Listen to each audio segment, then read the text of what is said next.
मोहन और विष्णु कब्रिस्तान के विशाल लोहे के द्वार पर खड़े थे। भैया, हम यहाँ कब्रिस्तान के पास क्यों आए हैं? मोहन, तुम्हें इस कब्रिस्तान के अंदर जाना होगा, तभी हमारी किस्मत में लिखा दुख मिटेगा। नहीं भैया, मैं कभी इस जगह के अंदर नहीं जाऊंगा। अगर आप चलेंगे तो मैं भी चलूंगा। मैं नहीं जा सकता मोहन, मैं सिर्फ तुम्हें जाने को कह सकता हूँ। जो काम वहाँ है वो सिर्फ तुम ही कर सकते हो। क्या सच में कोई और रास्ता नहीं है भैया? अगर तू चाहता है कि मैं और तेरी भाभी जिंदा रहें तो तुझे इस कब्रिस्तान में जाना ही होगा। फिर डरते डरते मोहन जैसे ही पैर कब्रिस्तान के अंदर डालता है, तभी पूरा दृश्य अचानक बदल जाता है। रामपुर गांव में विष्णु अपनी पत्नी मीना और छोटा भाई मोहन के साथ रहता था। फिर एक दिन दोपहर का वक्त था। घर के अंदर से चिल्लाने की आवाज आ रही थी। देखो जी, बस बहुत हो गया। अब मैं और बर्दाश्त नहीं कर सकती हूँ। मैं आपको कितनी बार कह चुकी हूँ कि अपने छोटे भाई को घर से निकाल दो। अगर आपने उसे घर से नहीं निकाला तो मैं ये घर छोड़कर चली जाऊंगी। अरे भाग्यवान, तू ये कैसी बातें कर रही है? ये घर और जमीन में उसका भी हक है। कैसे मैं उसे घर से निकाल दूं? सब क्या कहेंगे? अगर आपको उसकी इतनी फिक्र है तो आप ना मुझे छोड़ दीजिए। मैं आपके साथ नहीं रह सकती हूँ। मुझे वो बिल्कुल बर्दाश्त नहीं है। अच्छा ठीक है भाग्यवान, अगर तू कहती है तो मैं कुछ सोचता हूँ और उसे किसी न किसी तरीके से हम अपने घर से निकाल कर ही रहेंगे। इतने में मोहन वहाँ आ जाता है। भैया भैया, मैं खेत का सारा काम निपटा दिया और वो जो खाद डालना था ना, मैंने वो भी डाल दिया है। अच्छा ठीक है, तुमने सारा काम कर लिया है। देख, घर का जलावन भी खत्म हो गया है, तो जाकर जंगल से लकड़ियां ला दे ताकि शाम का चूल्हा जल। वो इतनी फिक्र हो रही है तो आप खुद ही बना। 2 दिन वो उसी कब्रिस्तान में रहे और अचानक बहुत खतरनाक आत्मा है प्रकट हो जाता है। का प्यार दे रहे हैं।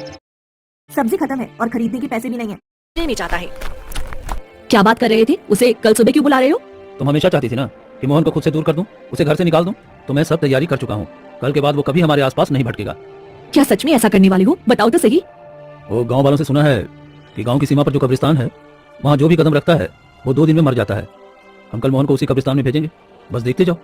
ये तो बहुत खुशी की बात है। मुझे बेसब्री से कल का इंतजार रहेगा। दोनों सो जाते हैं। उधर मोहन, हे भगवान, मेरे घर की हालत कितनी खराब है। मुझे ये सूखा खाना भी नहीं खाया जा रहा। पता नहीं भैया भाभी ने कैसे खाया होगा। मुझे और मेहनत करनी है ताकि उन्हें अच्छी जिंदगी दे सकूं। अगली सुबह होते ही मोहन उठ जाता है और विष्णु के पास जाता है कि इतने में ही जमींदार आ जाता है और जोर जोर से चिल्लाने लगता है। अरे विष्णु, अरे क्या कर रहा है? चल उठ, घर के बाहर आ। अगर तूने इस बार मेरे पैसे नहीं दिए ना तो देखना, मैं तेरी पत्नी को उठाकर ले जाऊंगा और उससे घर का सारा काम करवाऊंगा। तभी विष्णु घर से बाहर आता है। क्या हुआ जमींदार साहब, आप क्यों परेशान हो रहे हो? अरे तुम्हें याद नहीं है क्या? हाँ, तुमने पिछली बार मुझसे कर्ज लिया था और कहा था कि इस बार तुम फसल बेचकर मुझे सारा कर्ज चुका दोगे, लेकिन तुमने इस बार भी मेरा पैसा वापस नहीं दिया है। नहीं, ऐसा मत करिए, मैं आपके पैसे चुका दूंगा। बस हमें कुछ समय का मोहलत और दे दीजिए। मैं तुम्हें बस 2 दिन का और वक्त दे रहा हूँ। अगर 2 दिन के अंदर तुमने मेरे पैसे वापस नहीं किया तो देखना, तुम्हारी पत्नी मेरी हवेली पर होगी। नहीं, आप ऐसा नहीं कर सकते हो। मेरी भाभी को आप नहीं ले जा सकते। मैं आपके सारे कर चुकाऊंगा, चाहे इसके लिए मुझे जो भी करना पड़े। यही सही वक्त है। अब मुझे थोड़ी प्यार से बात करनी चाहिए, तभी ये जाने के लिए उस कब्रिस्तान में तैयार होगा।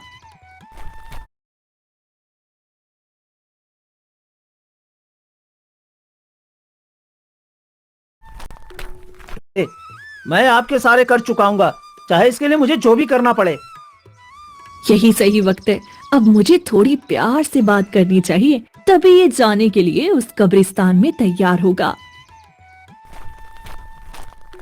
ठीक है, मैं जाता हूँ, लेकिन 2 दिन के बाद फिर मैं वापस लौटूंगा। इतना कहकर जमींदार वहाँ से चला जाता है और विष्णु वहीं पर जमीन पर बैठकर रोने का नाटक करने लगता है। हे भगवान, मैं कैसा आदमी हूँ। मैं अपने ना भाई का ध्यान रख पा रहा हूँ, ना ही अपनी पत्नी का ध्यान रख पा रहा हूँ। मेरे जैसा नालायक पति होने और न होने से कोई फर्क ही नहीं पड़ता। हे भगवान, मुझे उठा ले भगवान, मुझे उठा ले।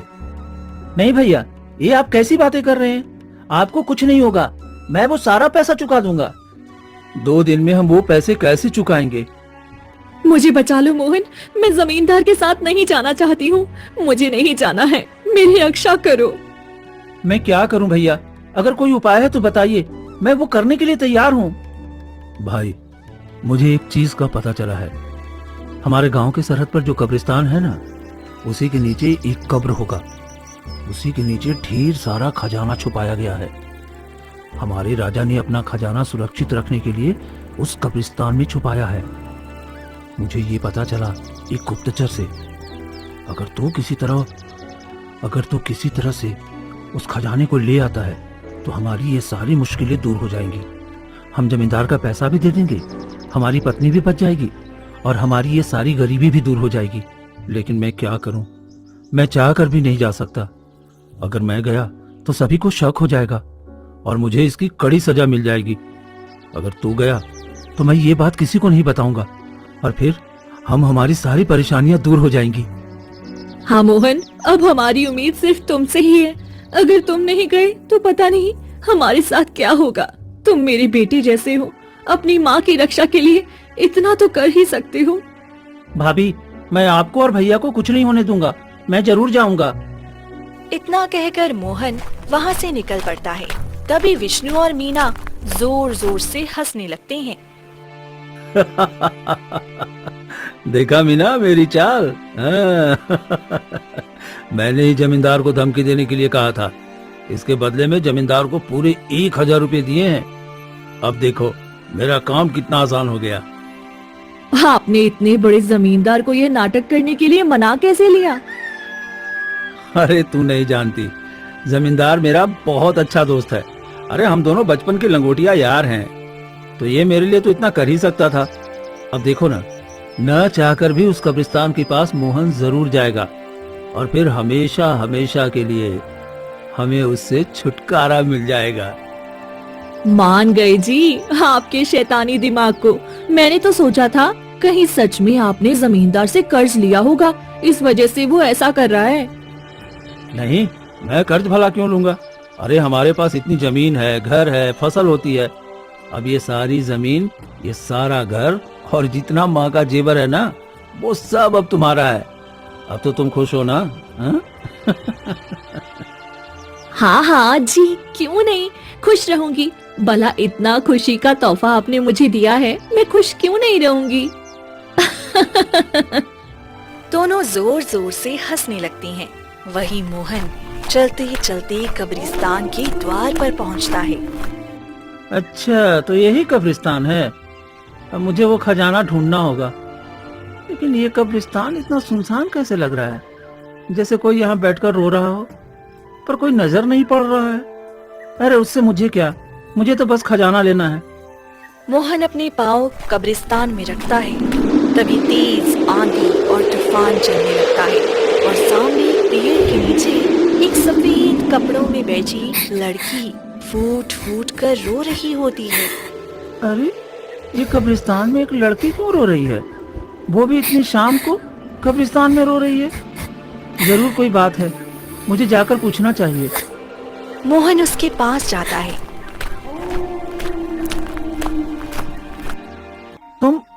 तुम कौन हो? इतनी शाम को यहाँ क्या कर रही हो और रो क्यों रही हो? मेरा नाम माया है और मेरे पिताजी मर गए हैं। इस दुनिया में मेरा कोई नहीं है, इसी वजह से मैं अपने पिताजी की कब्र के पास आकर हर शाम रोती हूँ। अब जो जाने वाला है उसके लिए रोने से क्या फायदा है? तुम्हारे पिता अब दुनिया में नहीं है, ये जानकर मुझे बहुत अफसोस हुआ। लेकिन मत रहो और घर चली जाओ। मेरा कोई घर नहीं है, मैं कहीं नहीं जाना चाहती हूँ। क्या आप मुझे अपनी बहन बनाओगे और क्या आप मेरा भाई बनोगे? क्योंकि मेरा इस दुनिया में कोई नहीं है और मुझे भाई का बहुत शौक भी है। हाँ, क्यों नहीं? एक भाई बना, ये तो गर्व की बात है। बताओ, मैं तुम्हारे लिए क्या कर सकता हूँ? मुझे आपके साथ आपके घर जाना है और आपकी बहन बनकर जीना है। मेरी यही इच्छा है। ठीक है, मैं तुम्हें अपने साथ अपने घर ले जाऊंगा। वैसे आपका कौन है? मैं एक तरह से अनाथ भी हूँ और एक तरह से नहीं भी हूँ। मेरे माता पिता इस दुनिया में नहीं हैं, लेकिन मेरे एक भाई भाभी हैं जो बिल्कुल मुझे माँ पिता की तरह प्रेम करते हैं। तुम चलो, तुम्हें भी खुशी खुशी अपनाएंगे और तुम्हें भी एक बहन का प्यार मिलेगा। ठीक है, मैं जाने से पहले अपनी माँ से पूछ लेती हूँ। तुम्हारा इस दुनिया में कोई नहीं था और फिर तुम कह रही हो कि अपनी माँ से पूछ लेती हूँ। ये तुम्हारी माँ कैसे आ गई? मेरी माँ है, पर उन्होंने मुझे घर से बाहर निकाल दिया है और वो मुझे अपनी बेटी नहीं मानती। लेकिन फिर भी कहीं जाने से पहले मैं उनसे पूछती हूँ। अरे ऐसी कौन सी पत्थर दिल है जो एक बेटी को अपनी बेटी नहीं मानती? सच में तुम्हारे साथ बहुत बड़ा अन्याय हुआ है और तुम सच में अपने आप को अनाथ समझ रही होगी। वैसे कहाँ है तुम्हारा घर? चलो चलते हैं। बस यही कब्रिस्तान में ही है, उधर थोड़ा अंदर चलो, फिर मेरी माँ का घर मिल जाएगा। कब्रिस्तान में है तुम्हारा घर? अच्छा ठीक है, चलो चलते हैं। मोहन माया के पीछे पीछे थोड़ा और अंदर जाता है। तभी एक कोने में बहुत ही बड़ा और सुंदर महल दिखता है। अरे, इतना बड़ा और सुंदर घर, वो भी कब्रिस्तान में, और ये अपने आप को अनाथ कह रही है। भैया आप यहीं बैठो, मैं आपके लिए कुछ खाने को ले आती हूँ। आप बहुत भूखे होंगे ना? हाँ, मैं कई घंटे से सफर कर रहा हूँ, मुझे भूख तो लगी है। अगर कुछ मुझे मिल जाता तो अच्छा ही रहता। फिर माया घर के अंदर चली जाती है और कुछ ही देर में तरह तरह के पकवान लेकर बाहर आती है। अरे, ये अपने घर से इतना सारा पकवान लेकर आई है, ये तो मैंने कभी देखा भी नहीं था। और ये अपने आप को अनाथ और गरीब कह रही है।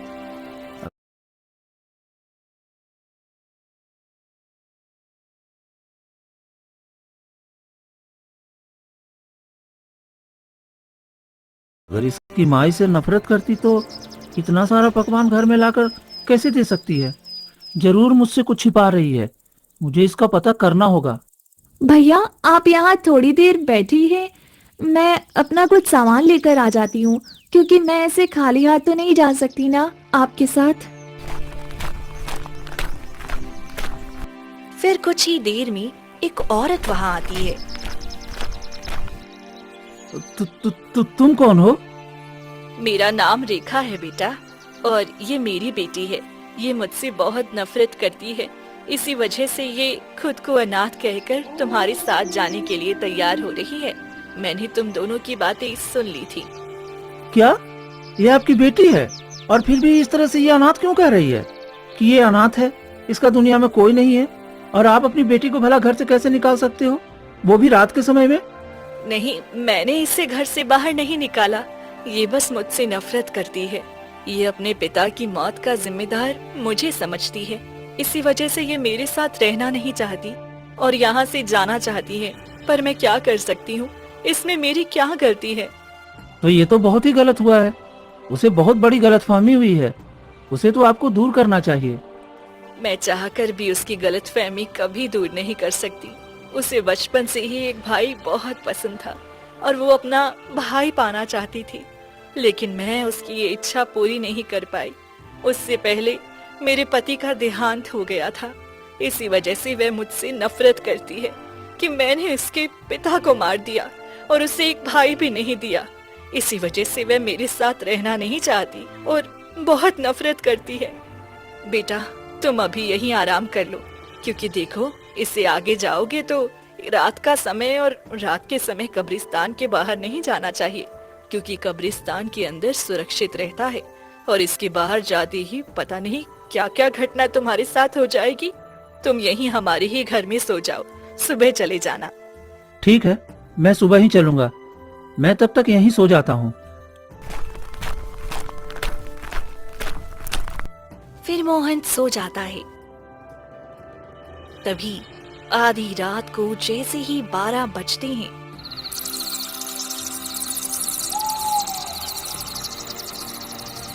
महल अचानक से गायब हो जाता है और रेखा और माया दोनों अपना भयानक रूप ले लेती हैं और जोर जोर से हंसने लगती हैं। हमारा बकरा फंस गया, अब तो हमारी इच्छा पूरी हो जाएगी बेटी। हाँ माँ, हमने जैसा सोचा था बिल्कुल वैसा ही हुआ।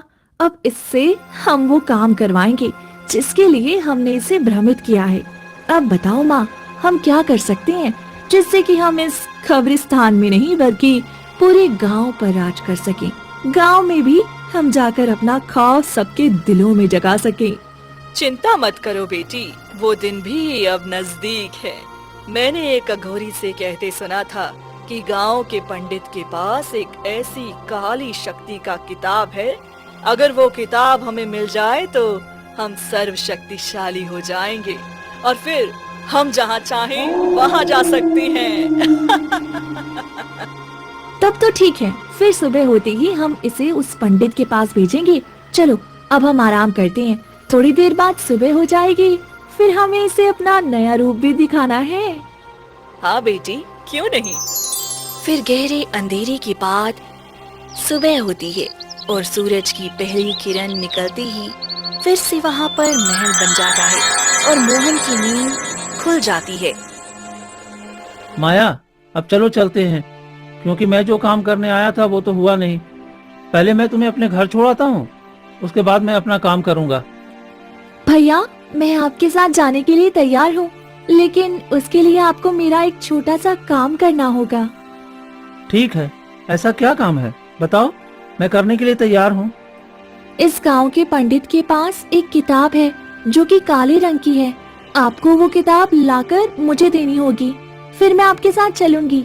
भला पंडित के पास ऐसा क्या किताब है, और तुम किस पंडित की बात कर रही हो? देख बेटी, तू इसे अपना भाई मानती है और इसके साथ जाने के लिए तैयार भी है, लेकिन ये तुम्हारे लिए वह किताब भी नहीं ला सकता है जिससे तुम्हारे पिता की आत्मा को शांति मिल सके। इसीलिए कहते हैं, कोई अपना नहीं है इस दुनिया में। वो तो मेरे मामा हैं, वो तो पूरे गांव वालों की मदद करते हैं, और मैं उनसे वो किताब नहीं ला सकता हूँ। वो भला मुझे किताब क्यों देंगे? भैया, आप मेरे लिए इतना नहीं कर सकते हो तो फिर मेरी भाई शब्द पर से उम्मीद टूट जाएगी। ऐसे मत करो भाई। अच्छा ठीक है, तुम्हें वो किताब चाहिए तो मैं वो लेकर आता हूँ। फिर आधे मन से मोहन वहाँ से निकल पड़ता है और गांव की तरफ आ जाता है, और जैसे ही पंडित के घर पहुँचता है।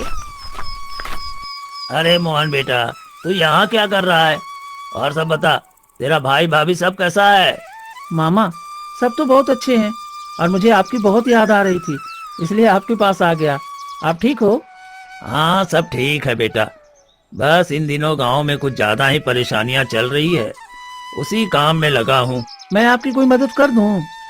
हाँ, बस देख ले, मेरे अंदर जो कुछ किताबें हैं उन किताबों को ठीक करके रख दे, क्योंकि मुझे अभी जमींदार के पास जाना है और उसके बेटे का नामकरण भी करना है, तो मुझे आने में थोड़ा वक्त लग जाएगा। क्यों नहीं मामा, मैं अच्छे से कर दूंगा, आप बेफिक्र होकर जाइए। ठीक है बेटा। फिर पंडित चला जाता है। यही सही वक्त है, मुझे जल्दी से वो काली किताब ढूंढना होगा। मोहन जल्दी जल्दी सभी किताबों को छानता है, तभी उसकी नजर एक काली किताब पर जाती है। लगता है यही वो किताब है, इसका पन्ना और सब चीज सही है, यानी कि यही किताब वो लोग मांग रहे थे। अब मुझे जल्दी से किताब लेकर जाना चाहिए। मोहन किताब लेकर कब्रिस्तान की तरफ निकल जाता है, तभी पंडित वहाँ आ जाता है। ये क्या, मोहन कहीं दिखाई नहीं दे रहा है, कहाँ है? लगता है किताब ठीक करके चला गया होगा। इतना कहकर पंडित जैसे ही घर के अंदर जाता है। अरे अरे, ये क्या, ये अघोर तंत्र विद्या की किताब कहाँ है? अरे नहीं, ये नहीं हो सकता। अगर ये किताब किसी गलत हाथों में लग गया तो पता नहीं इस गांव पर क्या विपत्ति आ जाएगी। अगर मोहन ने ये किताब लिया है तो जरूर वो कब्रिस्तान में गया होगा। मुझे उसे रोकना होगा, क्योंकि वो किताब सिर्फ कब्रिस्तान में ही ले जा सकता है। वहीं दूसरी तरफ मोहन किताब लेकर तेजी से कब्रिस्तान की तरफ बढ़ रहा होता है। अब बस मुझे जल्दी से ये किताब देकर ये काम खत्म करना है। और जैसे ही मोहन कब्रिस्तान में पांव रखने वाला होता है कि तभी पंडित सामने आकर खड़ा हो जाता है। अरे रुक जा मोहन, ए तू क्या कर रहा है? मामा जी, आप यहाँ? क्या हुआ, सब ठीक तो है ना? तुम ये तंत्र विद्या का किताब लेकर कब्रिस्तान में क्यों जा रहे हो? तंत्र विद्या की किताब? ये आप क्या कह रहे हैं मामा? अरे तुम्हारे हाथों में जो किताब है ये कोई साधारण किताब नहीं है, ये तंत्र विद्या की किताब है। अगर किसी गलत हाथ में चला गया तो इस पूरे गांव और आसपास के राज्य पर बुरा असर पड़ेगा। सारी कब्रिस्तान की शैतानी ताकत जाग जाएगी। नहीं, मुझे ये सब नहीं पता था। ये तो कब्रिस्तान में माया और रेखा नाम की माँ बेटी ने मंगवाया था मुझसे। इस किताब की सारी सच्चाई भी मुझे नहीं पता है। अरे ये माया जाल था, वो गांव के सभी व्यक्तियों को फंसाती है, और अगर मैं सही वक्त पर ना आता तो वो तुम्हें भी मार देती और पूरे गांव में मौत की तांडव करती। आज बाल बाल बच गया। चल यहाँ से, ज्यादा समय यहाँ रहना तुम्हारे लिए ठीक नहीं है। तभी माया और रेखा प्रकट होती हैं। पंडित रुक जा, तू ऐसा नहीं कर सकता है। ये किताब मुझे दे दे और चला जा यहाँ से, वरना मैं तुम्हें जान से मार दूंगी। तुम दोनों तो आत्मा हो और तुमने मुझे धोखा दिया। मुझे वो तंत्र विद्या की किताब चाहिए। नहीं, मैं खुद की जान खतरे में डाल सकता हूँ, पर पूरे गांव की जान खतरे में नहीं डाल सकता हूँ। मैं तुम्हें ये तंत्र विद्या की किताब कभी नहीं दूंगा। रेखा हमला करती है। तभी पंडित एक मंत्र पढ़ने लगता है, जिससे माया और रेखा का शरीर जलने लगता है। नहीं नहीं, तुम पंडित ऐसा नहीं कर सकते हो। मैं फिर आऊंगी और ये किताब हासिल करके रहूंगी। इतना कहकर माया और रेखा वहाँ से गायब हो जाती हैं। तुम यहाँ क्यों आए हो बेटा? यहाँ कोई भी इंसान को आना मना है। मामा, आपसे क्या छुपाना, आप तो जानते हैं हमारे भाई और भाभी बड़ी मुसीबत में थे। उन्होंने कहा था इसी कब्रिस्तान में राजा ने एक धन छुपाया है। मैं वही धन लेने आया था। अरे तू कैसी बातें कर रहा है? अरे तुम्हारे माता पिता ने पहले ही इतने सारे धन जेवर और जमीन छोड़ कर गया है, फिर तुम्हारे ऊपर कैसा कर्ज? और यहाँ कोई राजा ने धन नहीं छुपाया है। तुम्हारे भाई ने तुमसे झूठ बोला। लेकिन वो जमींदार आकर मेरे भाई को धमकी दिया कि 2 दिन में वो पैसे नहीं देगा तो वो भाभी को उठा करके ले जाएगा। सच में तुम्हारा भाई और भाभी इतना लालची हो सकता है? मैं कभी सोच भी नहीं सकता। अरे उसने खेल खेला है तुम्हारे साथ। आप क्या कह रहे हैं मामा? तुम चलो मेरे साथ। तेरे माता पिता पूरे गांव के सबसे अमीर व्यक्ति थे और उन्होंने बहुत धन जोड़ा है। वो लोग तुम्हें मारकर वो सारा धन हड़पना चाहते होंगे, इसी वजह से उन्होंने ऐसा किया है। नहीं, भैया भाभी मुझसे बहुत प्रेम करते हैं, मेरे साथ ऐसा नहीं कर सकते। फिर तुम चलो मेरे साथ। पंडित मोहन को लेकर विष्णु के पास जाता है। वहीं घर के अंदर विष्णु और मीना हंस हंस के बातें कर रही थी। मीना, अब तो मोहन हमेशा हमेशा के लिए मर गया होगा। हाँ जी, कितने गांव वालों की लाश उठी है, अब बचने की कोई उम्मीद ही नहीं है। वह भी मर चुका होगा। अब माँ जी का जितना भी जेवर है और ये जमीन घर सब हमारा हो गया। हाँ, अब हम इस गांव के सबसे धनी व्यक्ति बन गए हैं और हमारे भाई को पता भी नहीं है कि वो गया है धन लाने। अरे वहाँ कोई धन भी नहीं है और न ही हमारे पास कोई कर्जा है। अरे ये तो बस हमने ये जमीन और घर और जेवर रखने के लिए ऐसा नाटक किया था। तभी मोहन गुस्से में विष्णु के सामने जाता है। भैया भाभी, आप दोनों को बिल्कुल भी शर्म नहीं आई? आप दोनों ने हमारे साथ इतना बड़ा खेल खेला। अगर आप लोगों को धन और जेवर चाहिए था तो आप पहले एक बार मुझसे कहकर देखते, मैं खुशी खुशी धन और जेवर दे देता। लेकिन आपने मेरा विश्वास तोड़ा, मुझे कहीं का नहीं छोड़ा। मैं आपको कभी माफ नहीं कर सकता, कभी नहीं। सच में विष्णु, तू एक बड़ा भाई होकर इतना घिनौना काम करेगा, मुझे भी यकीन नहीं था। शुक्र है कि मैं मोहन को सही सलामत बचा लिया। मामा जी, मुझे माफ कर दीजिए, मुझसे गलती हो गई, मैं लालच में आ गया था। माफी क्यों मांग रहे हो जी? हमने मेहनत किया है और हमने ये सारा धन बचा के रखा है, तो ये हमारा ही है। हम इसे पाने के लिए जो भी किए उसमें हमें कोई अफसोस नहीं होना चाहिए। मेरी बहन ने एक वसीयत बनाकर मुझे दिया था कि अगर दोनों भाई में झगड़ा हो तो मैं वो वसीयत मोहन के नाम कर दूंगा। अब कानूनी तौर पर मोहन को वो वसीयत मिलेगी, जिससे कि जितने भी जमीन और जेवर हैं मेरी बहन की, सब पर मोहन का बराबरी का अधिकार होगा। मोहन, चलो, अब तुम्हें इस घर में रहने की जरूरत नहीं है। तुम मेरे साथ मेरे घर में रहोगे जब तक तुम्हारा बंटवारा ना हो जाए। मोहन रोते हुए वहाँ से चला जाता है और पंडित के साथ रहने लगता है। कुछ दिन में बंटवारा होने के बाद दोनों भाई में बराबर बराबर सभी चीजें बांट दी जाती हैं और गांव की एक अच्छी लड़की देखकर शादी करके मोहन खुशी खुशी रहने लगता है।